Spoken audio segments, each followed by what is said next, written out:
அவுதுபில்லாஹி மினஷ் ஷைத்தானிர் ரஜீம். பிஸ்மில்லாஹிர் ரஹ்மானிர் ரஹீம். அன்பார்ந்த நேயர்களே, பலஸ்தீன் மீட்பு போர் 351வது நாளை அடைந்திருக்கிறது. 350வது நாளிலிருந்தே போர் விரிவடைந்திருக்கிறது, வீரியத்தில் கூடியிருக்கிறது.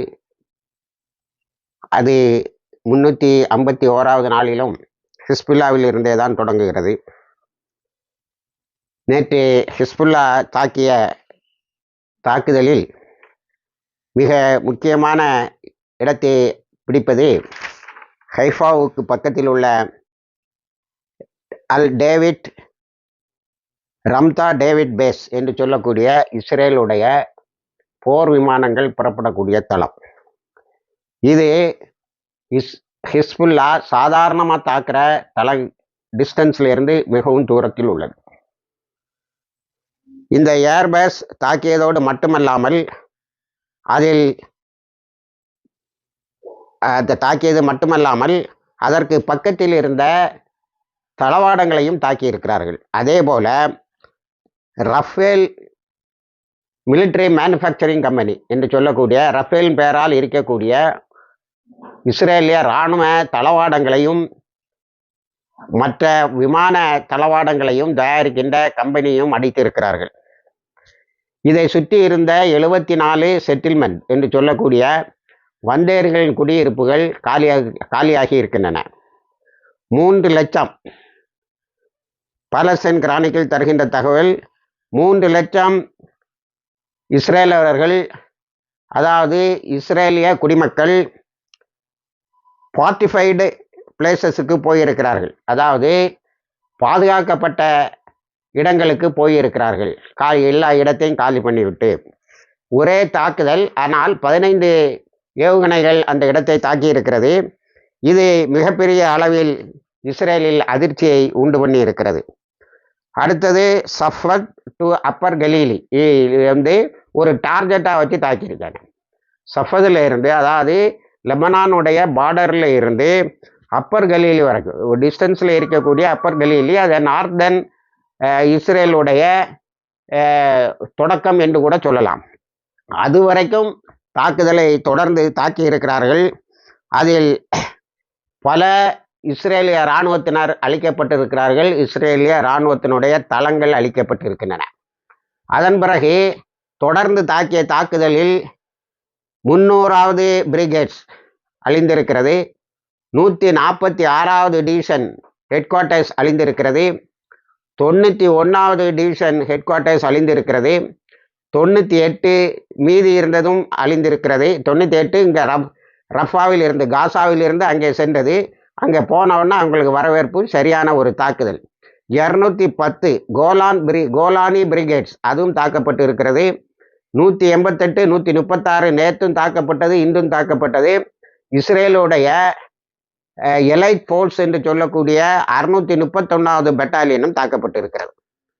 இது அல்லாமல் தொடர்ந்து air observation and air operation headquarters கொண்டே தாக்கியிருக்கிறார்கள். அதாவது மெரோன் என்ற மலை குன்றில் இருந்த விமானங்களின் போக்குவரத்தையும், மிசில்களின் போக்குவரத்துகளையும், ட்ரோன்களின் போக்குவரத்துகளையும் கவனிக்கின்ற அந்த மையம், அதில் இருந்து கொண்டே தாக்குதலையும் நடத்துவார்கள். அதனால் அதை ஆப்ரேஷனல் ஹெட் குவார்ட்டர்ஸ் என்றும் சொல்வார்கள். அதையும் தாக்கி இருக்கிறார்கள். அடுத்தது ஜெல்லல் ஆலம் சைட்டில் இருந்த குடியிருப்புகளுக்கு மேலே சைரன் சத்தம், பின்னர் தாக்குதல். அந்த குடியிருப்புகளும் காலியாக்கப்பட்டு இருக்கின்றன. அடுத்தது இஸ்ரேலி மீடியாக்கள் நேற்று ஹிஸ்புல்லா தாக்கிய இடங்களெல்லாம் இன்னும் தீ பற்றி கொண்டு இருக்கின்றன என்று சொல்லியிருக்கிறார்கள். பல கீ இஸ்ரேலி சிட்டிஸ், முக்கியமான இஸ்ரேலிய நகரங்கள் அழிக்கப்பட்டு இருக்கின்றன. ஏன்னா அக்ரி வரைக்கும் வந்துட்டாங்க. டெல்லவியூவில் இருந்து ஒரு 100 கிலோமீட்டர் வரைக்கும் உள்ள டிஸ்டன்ஸ் வரைக்கும் தாக்கி இருக்கிறார்கள். அதனால் அந்த ஃபார்தரஸ்ட் அண்ட் டீப்பர் அட்டாக் என்று சொல்லுகிறார்கள். அடுத்தது அஃபுலியா ஏரியா என்று சொல்லக்கூடிய ஒரு ஏரியாவில் கம்ப்ளீட்டாக முழுமையாக எலக்ட்ரிசிட்டி தயாரிக்கக்கூடிய இடங்களும் பகிர்மான கழகங்களும் தாக்கப்பட்டு அத்தனை அழிக்கப்பட்டு இருக்கின்றன. அதுக்கு 15 ராக்கெட்டுகளை பயன்படுத்தி இருக்கிறார்கள். அடுத்தது பெய்த் ஹிலல் சிப்தின் பேரக்ஸ் இதெல்லாம் இஸ்ரேலிய இராணுவத்தின் பாசறைகள், அதையும் தாக்கி இருக்கிறார்கள். அடுத்தது ரிமோட் நப்தாலா என்பது கோலான் ஹைட்ஸில் உள்ள பகுதியை தாக்கி இருக்கிறார்கள். பிர்யா பேரக்ஸ் என்ற இராணுவ பாசறையை தாக்கி இருக்கிறார்கள். நிறைய பிணங்களை அள்ளி சென்று இருக்கிறார்கள். ஹெலிகாப்டர்கள் வந்த வண்ணமும் போன வண்ணமும் இருந்திருக்கிறது.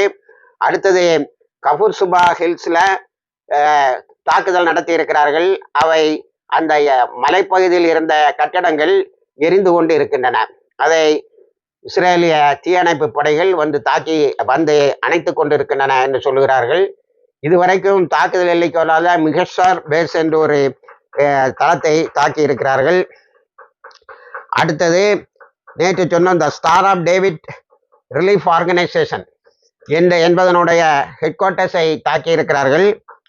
அந்த ஹெட் குவார்ட்டர்ஸ், அதாவது அதனுடைய தலைமையகம் தாக்கப்படும் போது the star of David relief organisation என்னுடைய ஹெட் குவார்ட்டர்ஸ் அங்கே தாக்கப்படவில்லை, அமைக்கப்பட்டிருக்கிறது. முதலாக இஸ்ரேலியர்கள் ஒரு வெளிநாட்டு பகிர்மான நிர்வாகத்திடம் உணவு வாங்கி கையேந்தி பிச்சை எடுத்து சாப்பிடக்கூடிய அளவுக்கு வந்திருக்கிறார்கள். எப்படி ரஃபாவில் தாக்குதலின் போதும் காசாவின் தாக்குதலின் போதும் அந்த மக்களை பட்டி போட்டு சாவடிப்போம், லெனின்கிராட் பிரின்சிபிளை நாங்கள் பின்பற்றுவோம் என்று சொன்னார்களோ அதே போல ஒரு வழிமுறையை கையாண்டு இருக்கிறார்கள். இப்பொழுது இஸ்ரேலிலும் பிச்சை எடுப்பு வந்திருக்கிறது என்பது கவனிக்கப்பட வேண்டிய ஒரு முக்கியமான நிகழ்வு. அடுத்தது ஐன் ஜெய்தூன் என்ற இடத்தில் நார்தன் காப்ஸுக்கு, அதாவது வடக்கு இஸ்ரேலுடைய இராணுவ தலைமையகம் அமைக்கப்பட்டிருக்கிறது, புதிதாக அமைக்கப்பட்டிருக்கிறது. உடனேயே அதை அழித்து இருக்கிறார்கள். இஸ்ரேலும் சும்மா இருக்கவில்லை, 90 தாக்குதல்களை நடத்தியிருக்கிறது நேற்று. அது பெய்ரூத்துக்கு பக்கத்தில் உள்ள சில இடங்களையும் அது தாக்கி இருக்கிறது. அதில் 31 பேர் இறந்திருக்கிறார்கள், 68 பேர் நேற்றும் இன்றைக்குமாக 31 பேர் இறந்திருக்கிறார்கள், 68 பேர் காயம்பட்டு இருக்கிறார்கள். அதில் 23 பேர் புதிதாக காயம்பட்டவர்கள் என்று தெரிகிறது. அதில் அப்பாஸ் முகமது சாலி என்ற ஹிஸ்புல்லாவுடைய ஒரு கமாண்டரும் ஷஹீதாகி இருக்கிறார். அதை ஹிஸ்புல்லா ஒத்துக்கொண்டு இருக்கிறது. இதில் இன்னொரு நிகழ்வு என்னவென்று சொன்னால், இந்த பேஜர் பாம்பிங்கில் 3200 பேர் காயம்பட்டு இருந்தார்கள். அவர்களில் 770 பேர் மட்டும்தான் இப்பொழுது மருத்துவமனைகளில் இருக்கிறார்கள். மீதி எல்லாம் நிவாரணம் பெற்று சென்று விட்டார்கள். அப்படியானால் அந்த காயங்கள் பெரிய அளவில் பாதிப்பை ஏற்படுத்தவில்லை. ஐசியு என்று சொல்லக்கூடிய அவசர சிகிச்சை பிரிவில் 400 பேர் இருந்தார்கள். அவர்களில் 152 பேர் போக மீதி வீட்டுக்கு சென்று விட்டார்கள். அதில் ரிதுவான் போர்ஸை சேர்ந்தவர்கள் நேரடியாக போர்க்களத்துக்கு வந்து விட்டார்கள். இப்படி இஸ்ரேலும் நேற்று பல தாக்குதல்களை நடத்தி இருக்கிறது. அதில் ஒரு ஹிஸ்புல்லா கமாண்டர் ஷஹீதாகி இருக்கிறார். அதுக்கு அடுத்தால் போர் 90வது ஹைவே என்று சொல்லக்கூடிய நார்தன் செட்டில்மெண்ட்டுக்கு போகக்கூடிய ஹைவேயை ஹிஸ்புல்லா தாக்கி அழித்திருக்கிறது. நத்யானு, நீங்கள் லெபனானில் இருக்கக்கூடிய எல்லா பாலங்களையும் குண்டு போட்டு தகருங்கள் என்று சொல்லியிருக்கிறார். ஆனால் வந்த விமானங்களை கிரவுண்ட் ஏர் மிசைல் கொண்டு தாக்கி திருப்பி அனுப்பி இருக்கிறார்கள். எஞ்சிய சில காடுகளில் குண்டுகளை வீசி இருக்கின்றன. அந்த காடுகள் எரிந்து கொண்டு இருக்கிறது. அதை அணைப்பதற்கான முயற்சிகள் நடந்து கொண்டு இருக்கிறது என்று சொல்லியிருக்கிறார்கள். ஈராக்கும் தன்னுடைய பங்கில் ஒரு 1/4 மணி நேரத்தில் 15 தாக்குதலை ஹைஃபாவை நோக்கி அனுப்பி இருக்கிறது. அது என்ன தெரிகிறது என்று சொன்னால், ஈராக்கும் ஹிஸ்புல்லாவும் ஈராக் இஸ்லாமிக் ரெசிஸ்டன்ஸும் ஹிஸ்புல்லாவும் ஒருவேளை பேசி முடிவெடுத்து செய்த தாக்குதலாக அது இருக்க வாய்ப்பு இருக்கிறது. அதே போல ஜெல்லல் ஆலம் வழக்கமாக தாக்குகிற ஒரு பகுதி தான் தாக்கி இருக்கிறார்கள். ஆனால் பல இஸ்ரேலிய நகரங்களில் சைரன் இல்லாமல் சைரன் சத்தம் கேட்டு எல்லோரும் பதுங்கு குழிக்கு போயிருக்கிறார்கள். டெல்லவீவில் ராத்திரியெல்லாம் சண்டை. யாருக்கு? டெமான்ஸ்ட்ரேட்டர்ஸுக்கும் நத்யானுடைய ஆதரவாளர்களுக்கும் மிகப்பெரிய தகராறு அடிதடி நடந்திருக்கிறது. அதை காவல்துறையினர் மீட்டு எடுக்கிறார்கள். அடுத்து நாம் ஹமாஸுக்கு வந்தால், ஹமாஸ் இப்பொழுது ரொம்ப அமைதியாக சண்டையிட்டு கொண்டு இருக்கிறது. நேற்று இஸ்ரேலிய இராணுவம் இதனுடைய ஏபிசி ஆர்ம்டு பர்சனல் கேரியர் சிலவற்றை தாக்கி இருக்கிறார்கள். அந்த ஆர்ம்டு பர்சனல் கேரியரை போட்டுட்டு ஓட்டாங்க. ஆனால் போட்டுட்டு ஓடும்போது அதுக்குள்ளால சில எக்ஸ்ப்ளோசிவ்ஸை வச்சுட்டு போகிறது இஸ்ரேலிய இராணுவத்துக்கு வழக்கம். ஏன்னா விட்டுட்டு போகிற இராணுவ வெஹிக்கிளே இராணுவ வாகனங்களே இல்லாமல் பட்டினி கிடக்கிற அந்த விஷயத்தில் பட்டினி கிடக்கிற ஹிஸ்புல்லாக்காரர்கள் வந்து கை வைப்பார்கள். ஆகவே அவர்கள் வெடித்து சாவார்கள் என்ற நோக்கில். ஆனால் ஹிஸ்புல்லா முதல்ல அந்த வெடிகுண்டுகளை செயலிழக்க செய்துவிட்டு அந்த வாகனங்களை எடுத்து சென்றிருக்கிறது. அதே போல் மெர்காவா டேங்கையும் D9 புல்டோசரையும் நேற்று கைப்பற்றி அழைத்து சென்றிருக்கிறார்கள். இப்படி இப்போ அங்கே சீஸ்வர் நடக்குது. அடுத்தால பல மிலிட்டரி வாகனங்கள் அவர்கள் கைகளில் சிக்கியிருக்கிறது. அது பிறகு 2 பில்டிங்கில் இஸ்ரேலிய இராணுவத்தினர் ஃபார்ட்டிஃபைடு, அதாவது அவங்க பாதுகாக்கப்பட்ட ஏரியான்னு இருந்திருக்காங்க, அதில் அடித்து இருக்கிறார்கள், அதை தாக்கி இருக்கிறார்கள். அதில் இருந்த எல்லோரும் இறந்திருக்கிறார்கள். ஹெலிகாப்டர்கள் வந்து அவர்களை பிறக்கி சொல்கின்றன.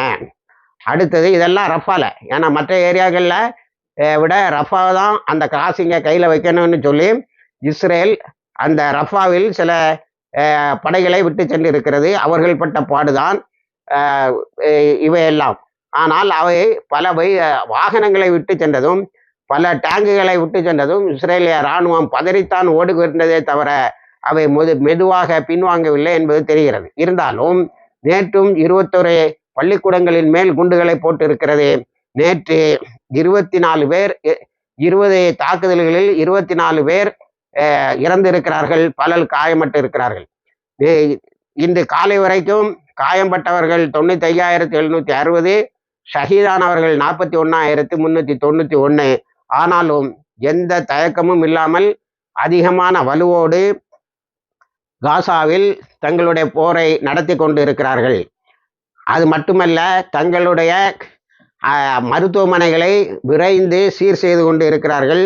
அப்படி அந்த மருத்துவமனைகளுக்கு மருந்துகளை எடுத்து சென்ற வாகனங்களை நேற்று இஸ்ரேலிய இராணுவம் தாக்கி இருக்கிறது. ஒரு மெடிக்கல் சென்டரையும், அதாவது மருந்துகளை வைத்திருந்த ஒரு கெமிக்கல் ஃபேக்டரியையும் தாக்கி இருக்கிறது. அது தீப்பிடித்து எரித்திருக்கிறது. அதை பின்னர் போராளிகள் அணைத்து இருக்கிறார்கள். இப்படி ஹமாஸ் மிகவும் லாவகமாக இருந்து யுத்தத்தை நடத்துவதற்கு வாய்ப்பு கிடைத்திருக்கிறது. அதை இடிபாடுகளை சரி செய்வதற்காக உள்ள வேலைகளை, அங்கே இருக்கின்ற டெப்ரிஸ்ன்னு சொல்லக்கூடிய இடிபாடுகளை அகற்றுவதற்கே பல மாதங்கள் ஆகும் என்று சொல்லியிருக்கிறார்கள். ஆனால் அல்ஜீரியா ஒரு 1000 நன்றாக பயிற்சி பெற்ற ட்ரூப்ஸை நாங்கள் அனுப்புகிறோம் காசாவினுடைய ரீபில்டிங்காக என்று சொல்லியிருக்கிறது. இந்த செய்தியை ஹமாஸோ மற்ற ஊடகங்களோ கன்ஃபார்ம் பண்ணலை. சில ஊடகங்கள் இந்த தகவலை தருகின்றன. அவர்கள் எது வழியாக வருவார்கள் என்ற கேள்விக்கு நாங்கள் பிலடெல்பியா வழியாகவும் ரஃபா கிராசிங் வழியாகவும் போவோம் என்று சொல்லுகிறார்கள். அதை எகிப்து மறுக்கவும் இல்லை. இன்று காலை வரை எகிப்து மறுக்கும் என்று எதிர்பார்த்தார்கள். எகிப்து மறுக்கவில்லை. அதனால் இந்த நன்றாக பயிற்சி பெற்ற இராணுவ படை வீரர்கள் காசாவுக்குள்ளால் ரீபில்டிங் என்ற பெயரில் வந்து ஹமாஸுக்கு உதவி செய்ய போகிறார்கள் என்று இஸ்ரேலிய ஊடகங்கள் நத்தியானுகுவுக்கு எச்சரிக்கைகளை விடுத்த வண்ணம் இருக்கின்றன. ஆனால் நத்தியானுகு அது எதையுமே கேட்கக்கூடிய அளவில் இல்லை. காரணம், நேற்று அவருடைய மந்திரி சபையில் இதுவரைக்கும் ஜோ கேலண்டை அகற்றிவிட்டு என்னை அங்கே அமைச்சராக போடு என்று சொன்ன அந்த கிடோன் ஜார் என்பவர் நேற்று எனக்கு அந்த பதவி வேண்டாம், நார்த்தில் போய் இனிமே நான் எதையும் சாதிக்க முடியாது என்று சொல்லியிருக்கிறார்.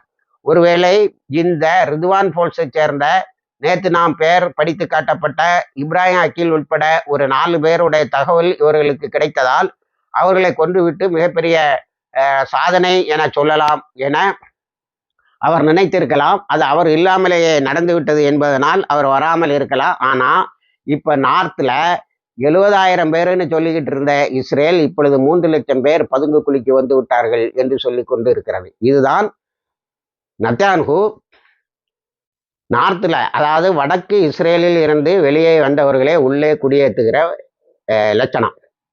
இப்போ அக்ரியை தாக்கிட்டாங்க. ஹைஃபாவை தொடர்ந்து இஸ்லாமிக் ரெசிஸ்டன்ஸ் ஈராக்கும் ஹிஸ்புல்லாவும் தாக்கியதால் ஹைஃபா வந்து க்ளோஸ் ஆகிட்டு, ஹைஃபாவை ஃபுல்லாக க்ளோஸ் பண்ணி எந்த ஆக்டிவிட்டியும் கிடையாது, எல்லாரும் வெளியில் வந்துருங்க என்று சொல்லக்கூடிய ஒரு நிலைக்கு வந்துட்டு இலியட் ஏற்கனவே திவாலாகி அதையும் காலி பண்ணிட்டார்கள். ஏற்கனவே தொடர்ந்து தாக்கிய தாக்குதல்களில்.